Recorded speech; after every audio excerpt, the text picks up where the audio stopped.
আমি বলে দিই শুনুন, আমরা অত্যন্ত ভগ্ন হৃদয় নিয়ে এসেছি। আমি এবং আমাদের রাজ্যের প্রাক্তন সভাপতি কেন্দ্রীয় মন্ত্রী ডক্টর সুকান্ত মজুমদার, পার্টির জিএস এমপি জ্যোতির্ময় সিং মাহাতো সহ প্রায় 20 জনের বেশি নবনির্বাচিত এমএলএ।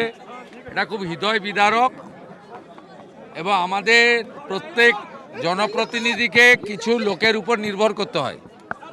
তারা অরাজনৈতিক, তারা কোনোভাবে রাজনৈতিক প্রতিযোগিতায় থাকেন না। কিন্তু এই রাজ্যে যে অবস্থা 15 বছরে করে এসেছে প্রতিহিংসার রাজনীতি, আমরা এই মুহূর্তে কোনো কনক্লুশনে আসছি না। আমাদের সবাইকে আমরা আশ্বস্ত করছি যে এই ঘটনার গুরুত্ব বিচার করে ডিজিপি সিদ্ধিনাথ গুপ্তা নিজে এসেছিলেন এডিজি এবং আইজিকে নিয়ে। তারা আমাকে এবং সুকান্তবাবুকে অ্যাসিওর করেছেন যে সিসিটিভি ফুটেজে তারা ক্লু পেয়েছেন। তদন্তের স্বার্থে বিস্তারিতভাবে আমরাও জানতে চাইনি, আপনাদেরও বলবো না। তারা বলেছেন যে তারা অতি দ্রুত চিহ্নিত করবেন এবং প্রাথমিকভাবে যা তারা পেয়েছেন এটি একটি পরিকল্পিত কোল্ড ব্লাডেড মার্ডার, মানে পূর্ব পরিকল্পিত ঠান্ডা মাথায় এই খুন সংগঠিত করা হয়েছে। এবং ডিজিপি আইজি এডিজি আমাদের যেটা বলেছেন, ডিজিপির মুখ থেকেই বলেছেন যে গত 2-3 দিন ধরে রেকি করে একটি ফলস নাম্বার প্লেট লাগানো গাড়ি নিয়ে এটা করা হয়েছে। তারা এটার নিষ্পত্তি করবেন। আমরা গোটা রাজ্যের বিজেপি কর্মী সমর্থকদের বা বিজেপি বিধায়ক সাংসদদেরকে যারা সহযোগিতা করেন তাদের প্রত্যেককে অনুরোধ করব, আপনারা কেউ আইন হাতে তুলে নেওয়ার দরকার নেই। আমরা সরকারে এসেছি, আমরা 2-3 দিনের মধ্যেই সরকার বিজেপির দায়িত্ব নেবে। আমরা যাতে অভয়ার মতো বিচারহীন না থাকে তার ব্যবস্থা আমরা করব। সকলকে অনুরোধ করব শান্তি বজায় রাখুন এবং এই পরিবারগুলোর পাশে থাকুন। এবং আমরা এখানে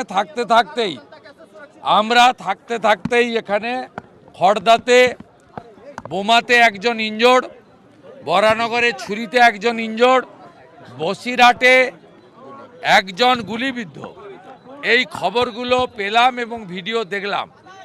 আমরা আবার রাজ্য প্রশাসন এবং রাজ্যপালকে বলবো যাতে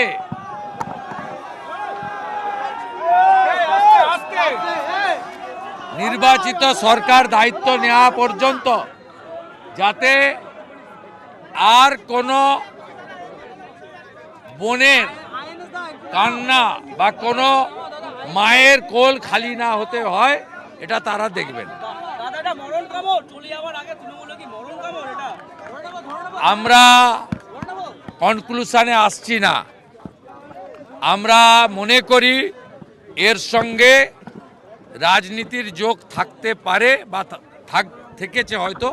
বাকিটা পুলিশ যেহেতু বলেছে তদন্তের স্বার্থে আপনারা কনক্লুশনে আসবেন না, আমরাও কনক্লুশনে আসিনি। তবে পরিকল্পিত ঠান্ডা মাথায় গত 3-4 দিনের পরিকল্পনা করেই মার্ডার, আমরা এর ব্যবস্থা নেব।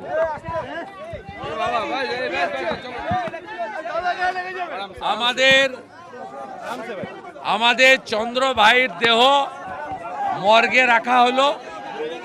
পরিবারের পাশে পুরো বিজেপি পরিবার আছে। আগামীকাল ময়না তদন্তের পরে তার পরিবারের হাতে স্থানীয় বিধায়করা এবং আমি থেকে আমরা হস্তান্তর করব এবং পরিবারের দায়িত্ব আমরা নেব। এবং যারা আহত হয়েছে প্রত্যেকের সুস্থতা এবং আরোগ্যের জন্য যা যা করার প্রাইভেট হসপিটালও দেওয়া হয়েছে।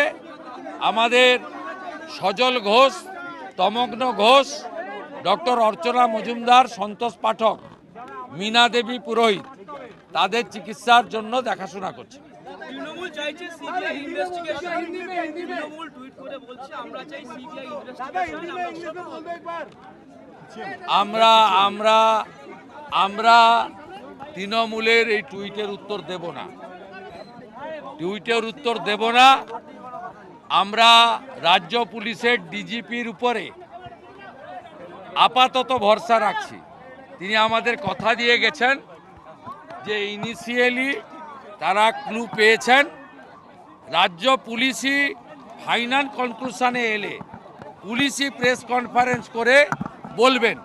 আমাদের এক্স আইপিএস ভারতী ঘোষ মহোদয় এসেছেন, দলের নেত্রী, তিনি দলের পক্ষ থেকে পুঙ্খানুপুঙ্খ তদন্তের বিষয়টা ডিজিপি এবং এডিজির সঙ্গে কথা বলে করবেন।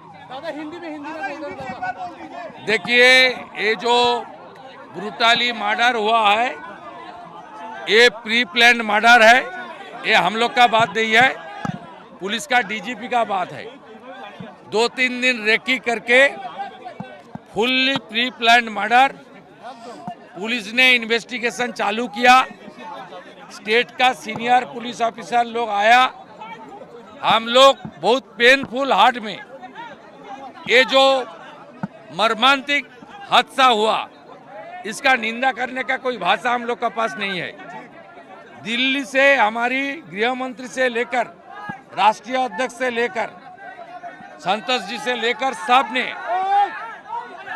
जानकारी लिया है। केंद्रीय मंत्री डॉक्टर सुकांत मजूमदार, उन्होंने 4 घंटे तक पूरा जो इंसिडेंट हुआ फैमिली का साथ, पुलिस का साथ बात किया है।